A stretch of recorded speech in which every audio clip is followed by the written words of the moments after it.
말세 그리스도의 좌담 기록.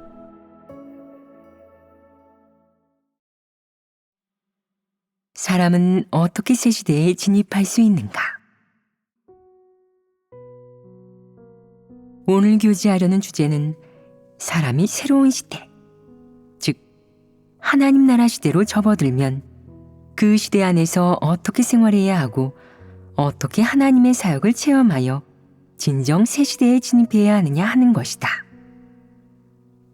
사람은 어떻게 새 시대에 진입할 수 있는가? 라는 주제는 주로 어떤 측면을 말하느냐?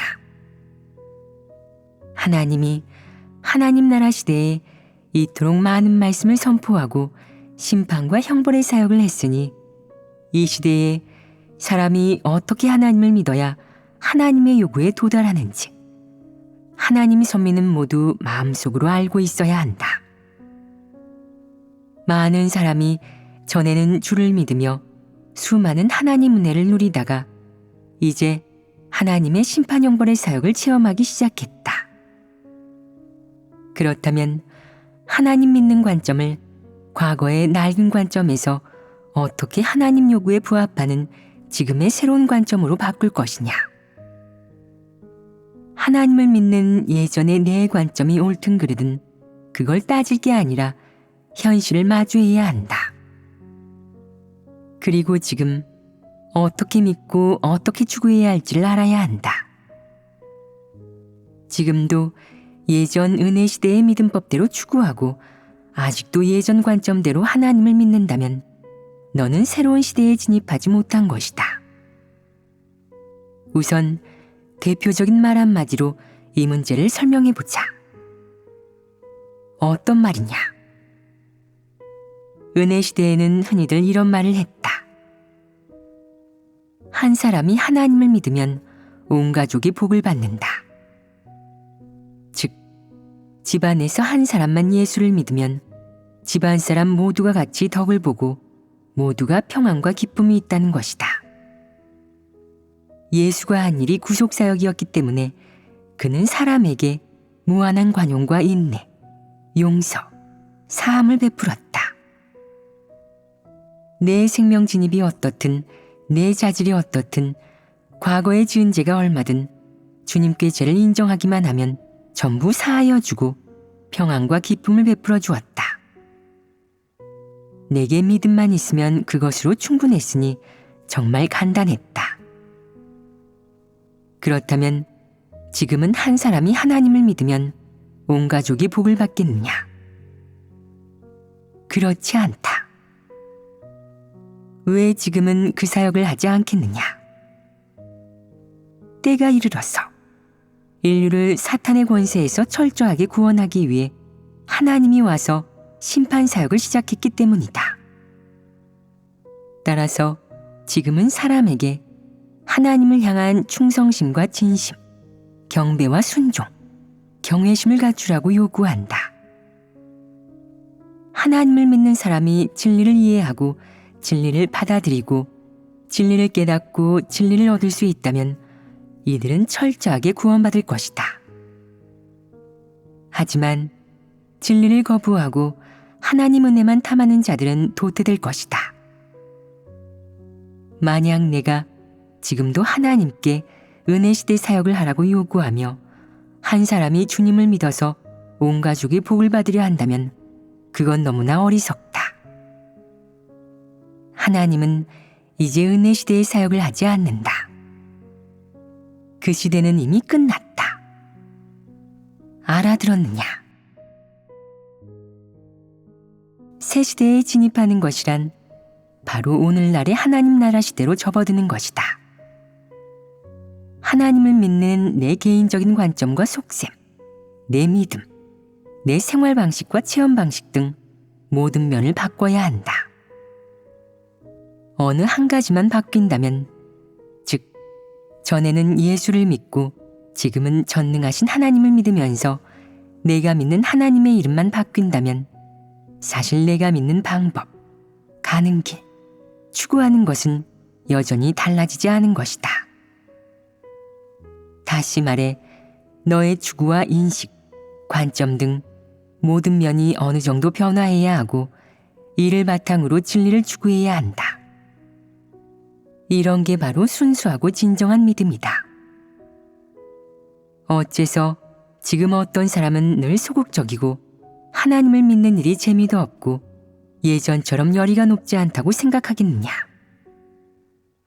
하나님을 믿는 그의 관점이 전에 예수를 믿던 관점에서 달라지지 않았기 때문이다. 은혜를 받거나 많이 헌신하고 많이 뛰어다니는 것만 중요하게 생각하고 은사, 겉으로 드러난 사역과 설교, 열심히 하는 것만 중요하게 생각한다. 반면 하나님의 현재 사역을 따라가지 않고 하나님 말씀을 먹고 마시는 일도 소홀히 해서 성령의 깨우침도 없다. 그래서 늘 소극적이다. 이런 사람은 겉으로는 하나님을 믿고 있는 것처럼 보이지만 사실 속으로는 진리를 받아들이지 않는다. 그래서 늘 소극적인 상태가 해결되지 않고 생명 진입이 전혀 없다. 그가 하나님을 믿는 관점은 여전히 낡은 것으로 달라지지 않았다. 그렇지 않으냐? 성령 역사가 달라졌으니 그에 따라 사람이 하나님을 믿는 것도 달라져야 한다. 너의 추구와 생활 방식, 체험 방식, 하나님을 믿는 내 태도와 속셈, 관점이 아직 그대로라면 그건 내가 성령 역사의 발걸음을 따라가지 못했음을 말해준다. 사람이 성령의 새로운 역사를 따라가려면 새로운 변화와 인식이 있어야 한다. 반드시 사람의 일거수일투족, 마음과 생각, 모든 속셈과 관점 등과 같은 세부적인 면에서 진리를 구해 진입하고 변화해야만 발전이 있다. 그저 입으로만 떠들고 행위만 약간 달라진 것을 변화했다고 할 수는 없다. 가장 중요한 것은 내가 사상과 관점, 생활 방식에서 먼저 변화하는 것이다. 지금까지의 낡은 관념과 상상에서 벗어나 하나님을 믿는 낡은 관점을 분별하고 인식할 수 있게 된다면 이는 내가 변화했다는 뜻이다. 아직 자신의 어떤 것들이 변화하지 않았는지 성찰해 보아라. 낡은 화법, 낡은 견해, 전부터 깊이 뿌리 박혀서 아직 파헤치지 못한 것들이 또 어떤 게 있는지 성찰해 보아라. 파헤치지 않으면 없는 것처럼 보이겠지만 사실 자세히 파헤쳐 보면 아직도 많이 있다. 왜 지금 어떤 사람은 늘 하나님 사역의 발걸음을 따라가지 못하느냐? 사람의 내면에 있는 수많은 장애물로 인해 새로운 것을 인식하지 못하고 이해하지 못하기 때문이다. 왜 사람은 하나님께 늘 관념을 품느냐? 하나님의 말씀과 사역에 관념을 품고 하나님의 심판과 형벌에도 관념을 품는다. 하나님이 어떤 사람을 구원하고 어떤 사람을 도태시키는지에 대해서도 이해하지 못하고 하나님이 이적과 기사를 나타내지 않는 것에 대해서도 납득하지 못한다. 이것은 대체 무엇 때문이냐?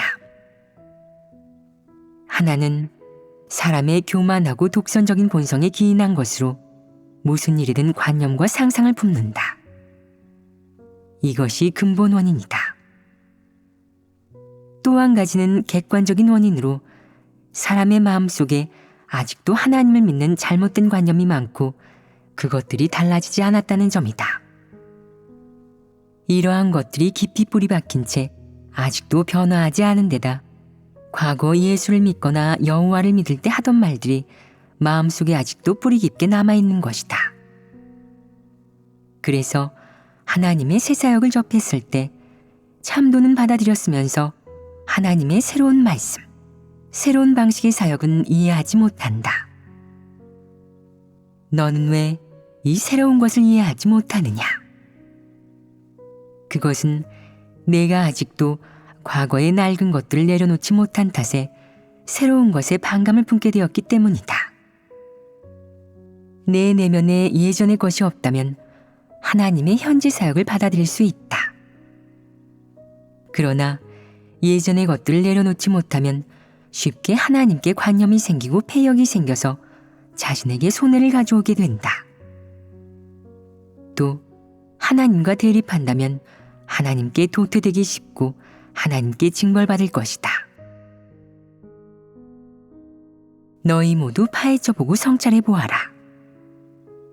자신의 내면에 여전히 뿌리 깊게 박혀있는 예전의 낡은 방법과 인식, 관점은 어떤 것들이 있는지 살펴보아라. 간단한 예를 들어보자. 그리스도를 본 적도 없고 그리스도가 하는 말을 들은 적도 없으면서 그리스도가 선포한 말씀만 보고 그 말씀이 권병 있는 훌륭한 말씀, 심판의 말씀이라고 했던 사람들이 그리스도와 실제로 접한 후에 관념이 생겼다. 하나님 말씀은 왜 이렇게 엄격할까? 왜 인간을 꾸짖을까? 말투는 왜 그렇게 쓸까?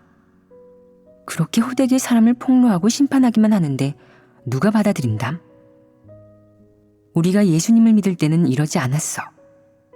서로 말도 부드럽게 하고 서로 사이좋게 지냈어. 그분처럼 말하는 사람은 아무도 없었다고. 그런 하나님은 받아들일 수도 없고 수용할 수도 없어. 그분이 주님처럼 부드럽고 간절하게 말씀하시고 사람도 상냥하고 자상하게 대해주신다면 몰라도 지금 같은 하나님이라면 받아들이지 못하겠어. 접할 엄두조차 안 난다고.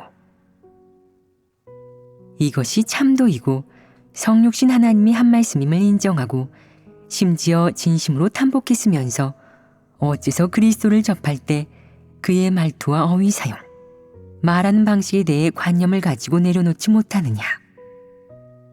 이것은 무엇을 의미하느냐. 그 낡은 것들이 내 마음속에 이미 선입견으로 자리 잡혀 있고 관념과 규례가 생겼다는 것이다. 사실 이것은 모두 사람에게서 나온 것이고 사람이 규정하고 상상한 것으로 진리에 부합하지 않는다. 만약 사람이 이것들을 오늘날의 하나님께 씌우려 한다면 그럴 수도 없거니와 쉽게 하나님을 대적하게 된다. 하나님이 각각의 시대에 행한 사역은 모두 다르다. 그러므로 하나님이 나타낸 성품 역시 다르고 하나님에게서 흘러나온 소유와 어떠함도 다르다. 너는 규례를 적용해서는 안 된다. 일단 규례를 적용하면 관념이 생기기 쉽고 하나님을 대적하게 된다. 자신을 반성하지 않고 끝까지 회개하지 않으면 하나님께 정죄되어 징벌받을 것이다. 하나님이 각 시대에 행한 사역은 모두 이런 식이었다. 받아들이고 순종한 사람은 하나님께 축복받았고 대적하고 정죄한 사람은 하나님에 의해 멸망한 것 말이다. 하나님은 마이스 사역에서 너무나 많은 말씀을 하고 너무나 많은 진리를 선포했다. 사람의 관념은 두렵지 않으나 사람이 하나님 말씀을 읽지 않고 하나님이 선포한 진리를 받아들이지 않을 것이 두렵다. 그게 가장 두려운 일이다. 너의 관념과 관점이 하나님이 선포한 진리에 부합하지 않는다면 그것은 진리에 위배되는 것이요 하나님께 적대적인 것으로 성립되지 않는다.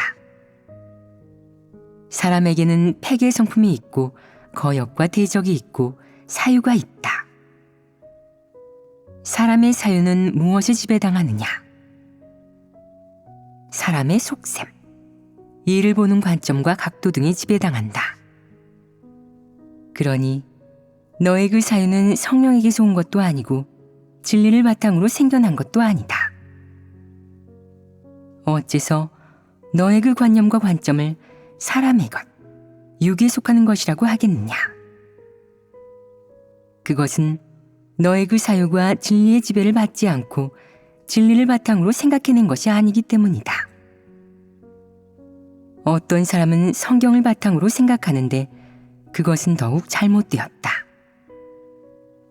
성경이 틀렸다는 말이 아니라 내가 하나님이 과거에 했던 사역과 하나님의 새로운 사역을 비교하는 것이 부적절하다는 것이다. 그렇게 비교해서는 안 된다. 예를 들어 은혜 시대의 사람이 여호와의 행사와 예수의 사역을 비교하면 적절하겠느냐? 그렇다면 하나님 나라 시대의 내가 예수의 사역을 오늘날의 하나님 사역과 비교하는 것은 적절하겠느냐? 분명 적절하지 않다. 비교할 수가 없다. 하나님 사역은 한 단계 한 단계 더 높아지며 하나님은 같은 사역을 반복하지 않기 때문이다. 그런데 하나님이 매번 새로운 사역을 하고 새 시대를 열 때마다 왜 일부 혹은 대부분 사람이 일어나 하나님의 사역을 반대하며 하나님과 맞서느냐? 왜 시대마다 이런 일이 벌어지느냐? 그건 바로 하나님의 새로운 사역의 수용 여부를 떠나서 사람은 과거에 이미 성경의 말씀에 대해 하나님의 이름과 형상에 대해 또 하나님을 믿는 일에 대해 나름의 관점과 방식이 마음속에 형성되었기 때문이다.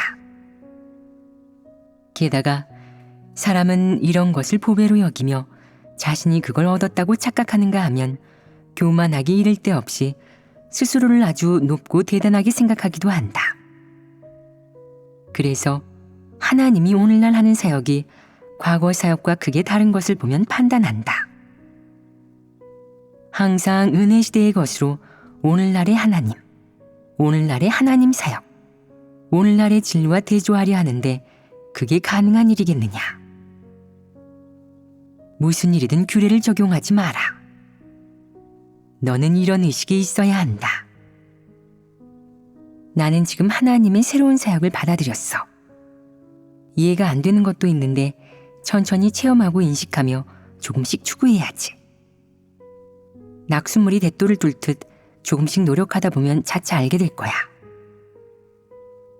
하나님의 사역은 심오하기 그지없고 그 깊이를 헤아릴 수 없기에 사람은 영원히 측량할 수 없다. 1, 2년 체험하면 조금 알고 3, 4년 체험하면 또 조금 알 수 있다. 이렇게 차츰차츰 성장하고 변화하는 것이다. 그 낡은 것들이 조금씩 달라지고 거기서부터 조금씩 벗어나야 한다. 낡은 것에서 벗어나야 새로운 것에 대한 인식이 생겨난다. 지금 내 내면에는 낡은 것이 뿌리 깊이 박혀 있고 조금도 파헤쳐지지 않았다. 내가 멋대로 관념을 퍼뜨리고 자신의 생각을 선포하고 마음대로 짓거린다면 이는 비이성적인 행위에 해당한다. 내가 사람의 교만함이 극에 달했다고 하는 이유가 바로 이것이다. 사람 내면에 그 낡아 빠진 것을 감히 함부로 선포하고 퍼뜨린다면 이것은 무척 비이성적이지 않으냐. 그러므로 어떤 사람들은 비록 2단계 사역을 받아들이고 하나님 말씀도 보았지만 사실 내면의 낡은 것은 내려놓지 않았다고 하는 것이다. 왜 어떤 곳에서는 리더일꾼이 사역할 때 자기 관념에 맞는 일은 잘만 집행하면서 자기 관념에 맞지 않고 자신이 원치 않는 일은 집행하지 않느냐? 왜 이런 상황이 벌어지겠느냐? 사람이 내면의 낡은 것을 내려놓지 못하기 때문이다. 내 내면의 낡은 것들이 굳어질수록 심하게 대적한다. 그렇지 않으냐? 어째서 지금 교계의 일부 리더들이 지위가 높고 인도하는 사람이 많을수록 교만하고 하나님의 말씀 사역을 쉽게 받아들이지 못하느냐? 바로 과거의 것을 고수하며 하나님 말씀을 진리요 생명으로 여기지 않고 하나님을 크게 높이지 못하고 자신의 종교관념과 사상관점을 진리이자 참도로 여기기 때문이다. 이것은 커다란 잘못이 아니겠느냐? 그렇다면 너는 어디에서 진리를 구할 수 있다는 말이냐? 내가 자신의 그런 것이 바로 진리라고 생각한다면 그러고도 하나님으로부터 진리를 얻을 수 있겠느냐? 그러고도 진리를 구하고 갈망할 수 있겠느냐? 어떤 사람은 이렇게 말한다. 난 하나님 말씀을 많이 읽었어. 하나님 음성도 듣고 참도도 받아들였고 말이야. 하나님 말씀을 읽고 내 문제는 혼자 해결할 수 있어. 남들 도움은 필요 없다고. 내 생명은 틀림없이 잘할 수 있어. 이 말은 과장된 소리다. 스스로 하나님 말씀을 읽더라도 성령이 깨우쳐 주지 않으면 내가 알 수 있겠느냐. 하나님 말씀의 폭로와 내 내면의 폐괴에 대한 해부 없이는 달라질 방법이 없고 너 혼자서는 알 수 없다. 소설은 읽으면 쉽게 이해가 되고 줄거리도 잘 기억이 나서 책을 덮고 나면 바로 다른 사람에게 설명해 줄 수 있다. 하지만 생명의 일은 그 어떤 일과도 다르다. 생명의 일은 무척 심오하기에 여러 해를 믿어야 조금이나마 알 수 있다. 하나님 말씀은 사람이 평생을 체험해도 한마디도 완전히 체험하기 힘들다. 그 어떤 하나님 말씀도 평생이 걸려도 완전히 체험할 수 없다.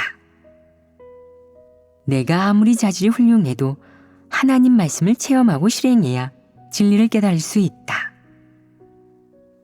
정직한 사람이 되는 일만 보더라도 거짓말하는 문제를 해결하려면 내가 몇 년을 체험해야 하겠느냐. 1, 2년 체험한다고 해서 거짓말하고 속이는 버릇이 사라지고 정직한 사람이 되는 것이 아니다. 그 정도로는 어림도 없다.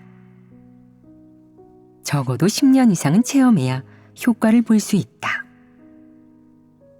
사람의 내면은 매우 복잡하고 폐괴 성품이 깊이 뿌리 박혀 있어서 사람의 관념은 진리에 진입하고 하나님을 알아가는 데 방해가 되고 사람의 속셈은 성품 변화와 진리 실행을 가로막는다. 사람이 행동하고 말하는 관점, 사람의 입장 역시 진리를 인식하는 데 방해가 된다. 내가 진리의 편에 서서 말하고 행동한다면 하나님 나라 시대에 하나님이 사람에게 이르도록 요구한 진리의 편에 서서 말하고 행동한다면 너는 쉽게 하나님 사역에 순종하여 하나님을 믿는 정상궤도에 진입할 수 있다. 내가 진리 편에 서지 않으면 하나님과 너무 멀어지거나 하나님의 반대편에 서게 될 것이다. 아무리 설교를 많이 듣고 하나님을 오랫동안 믿었다고 해도 내 분량은 아직 멀었다. 진리 추구는 생명을 얻는 일, 영원한 생명을 얻는 일이다. 진리는 영원히 변치 않는다.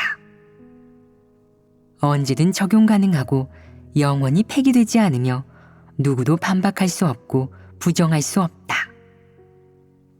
이것이 바로 진리의 가치이자 의의다. 진리는 가장 높고 깊으며 가장 가치 있는 보물이다. 그러니 사람이 평생을 체험해 깨닫고 얻는 것도 한계가 있다. 어떤 사람은 이렇게 말한다. 저는 전능하신 하나님을 믿습니다. 혼자 집에서 믿고 있죠. 남들처럼 찬양도 하고 기도도 하면서 하나님 사역을 모두 따라가고 있답니다. 이런 식으로 믿으면 나중에 하나님도 저를 버리지 않으시겠죠. 이 말은 어떠냐?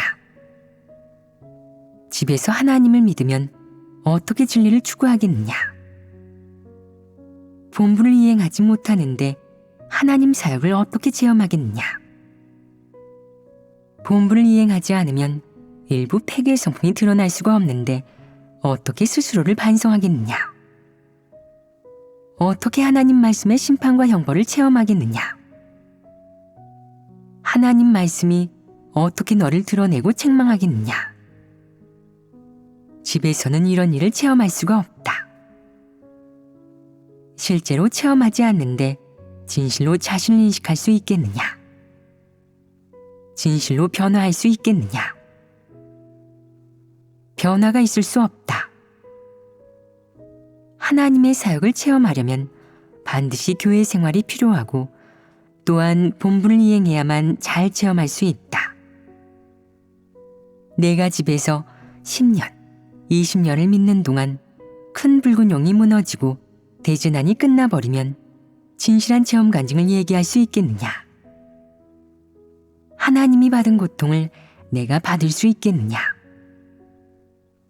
아름답게 증거한 하나님 백성들은 모두 진실한 변화가 있고 하나님께 진실로 순종하고 충성했다. 내가 그런 간증을 할 수 있느냐? 아마 그때면 너는 철저하게 창피를 당할 것이다. 왜 하나님이 부름받은 자는 많지만 택함을 입은 자는 적다고 했겠느냐? 바로 폐교된 인류 중에 진리를 사랑하는 사람은 극소수에 불과하며 대다수가 진리를 사랑하지 않고 심지어 받아들이지 못하기 때문이다. 내가 왜 이런 말을 하겠느냐? 어떤 사람들은 하나님을 믿으면서 집에 아무 일이 없으면 아무런 원망 없이 잘 지내다가도 한번 일이 생기면, 그러니까 가족이 아파서 입원한다든가 자식이 대학에 떨어진다든가 다른 재난이 생긴다든가 하면 책상을 치며 하나님을 원망한다. 즉, 하나님을 믿고 제가 뭘 얻었습니까? 하나님은 저를 축복하지 않으시는군요. 당연히 당신이 저와 제 가족을 축복해 주셔야죠. 우리 애들, 남편, 또는 아내, 거기다 부모님까지도요. 집에 이런 일만 안 생기면 제가 열심히 추구하지 않겠습니까? 진리도 얻기 전에 이유부터 찾았구나. 그의 이유가 진리를 대신할 수 있느냐? 그는 또 자기는 이유가 충분하고 타당하니 원망해도 된다고 생각한다. 사람은 시련과 환난이 없을 때는 하나님을 원망하지 않고 하나님이 좋다고, 위대하다고 소리 높여 외친다. 그러다가 시련과 환난이 닥치면 하나님을 원망하는 마음을 수시로 드러낸다. 고민이나 생각을 할 필요도 없이 자연스럽게 튀어나온다. 또 어떤 사람은 가족한테 일이 생겼을 때는 말할 것도 없고 자기 집 가축에게 일이 생겨도 하나님을 원망하는데 이건 너무 비이성적이지 않으냐? 언젠가 사람이 집에 무슨 일이나 병고가 생겨도 하나님을 원망하지 않고 그 일을 마음에 두지 않게 된다면, 또한 무슨 일이 닥치든 묵묵히 본분을 이행해 하나님께 헌신하고 변함없이 하나님께 순종하고 하나님을 찬미하는 일에 지장을 받지 않게 된다면, 이는 그 사람의 하나님 믿는 마음이 무척 순수해졌음을 말해준다. 한 사람이 하나님을 믿으면 온 가족이 복을 받는다 라는 관점은 틀렸다. 내가 하나님을 믿으며 이 관점을 고수한다면 시간이 아무리 지나도 진리를 얻지 못할 것이다. 내가 보기에 지금 하나님을 믿지 않는 가족이나 친지들이 하루 종일 사느라 바쁜데 재난이 임했을 때 그들이 무사히 빠져나올 수 있을 것 같으냐? 그럴 수 없다. 하나님을 믿으면서 진리를 추구하지 않는다면 너 역시 지배 가족들처럼 재난의 징벌을 피하지 못하고 같이 멸망하고 말 것이다. 허나 진리를 추구하여 그들의 본질을 꿰뚫어 본다면 사탄을 내칠 수 있다. 저들은 하나님을 믿지 않는 마귀니까 재난을 만나 멸망해도 싸. 전에 다들 내가 하나님을 믿지 못하게 하고 또 하나님을 대적하고 모독하는 말을 했지. 이번에 재난 속에서 죽는 건 다 자기 업보야. 하나님 말씀이 정말 맞아떨어진 거라고. 전에는 내게 이런 믿음이 없었기에 감히 마귀를 저주하지 못했지만 지금 마귀의 실체를 보고 난 뒤 속으로 하나님을 대적하는 저 마귀들을 미워하게 된 것이다. 그들이 죽으면 묻어주면 그만이라는 식으로 저들을 대할 수 있다는 것은 내 마음이 정말 하나님에게로 향했다는 뜻이다. 지금도 내 마음 속에 한 사람이 하나님을 믿으면 온 가족과 집이 복을 받고 가축과 밭의 농작물도 복을 받는다 라는 그런 관념 상상이 있다면 이런 것은 진리 추구를 가로막고 하나님을 따르며 본분을 이행하는 데 걸림돌이 된다. 사람의 마음이 오로지 하나님만을 향하고 하나님만을 위한다면 사람의 마음은 무척 순수하고 단순해져서 그때는 사람이 받을 고통도 크게 줄어들 것이다. 지금 너는 왜 그렇게 고통을 많이 받느냐? 그건 내가 온종일 가정과 자식을 위하느라 분주하고 그들 일에 마음을 많이 쓰기 때문이다. 내가 장담하건대 내가 오로지 교회 일만 위한다면 훨씬 홀가분해질 것이다. 그렇지 않으냐? 지금 너는 집안일은 너무 많이 돌보고 교회 일은 너무 소홀히 하기 때문에 과중한 집안일을 감당하지 못하면 나중에 하나님을 원망하기 시작할 것이다. 그런데 사실 내가 하나님께는 얼마나 바쳤느냐? 언급할 가치도 없다. 너는 자기 집안일, 자기 육을 위해 훨씬 바쁘게 뛰어다니면서 어떻게 하나님을 원망할 수 있느냐? 앞으로 다시는 하나님을 원망하지 마라. 하나님을 믿는 사람은 진리를 얻고 하나님을 알 기회를 얻게 된다. 이것이 가장 중요한 일이며 너의 그 어떤 일보다 중요하다. 이는 구원받을 수 있을지 여부와 직접적으로 관계된 문제다. 그러나 너는 우선 전에 지녔던 옳지 못한 속셈과 관점, 인식, 그리고 내 내면에서 추구하는 것들을 하나님 말씀의 근거에 해부하고 인식해야 한다. 그것들을 명확히 이해한 후에 정리하고 버려야 한다. 내가 명확하고 투철하게 이해할수록 버리는 것도 많아지고 그런 낡고 잘못된 것들을 모두 버리면 훨씬 홀가분해진다. 그리고 깨달은 진리를 실행하고 증거할 수 있다면 너는 조금씩 변화하게 된다.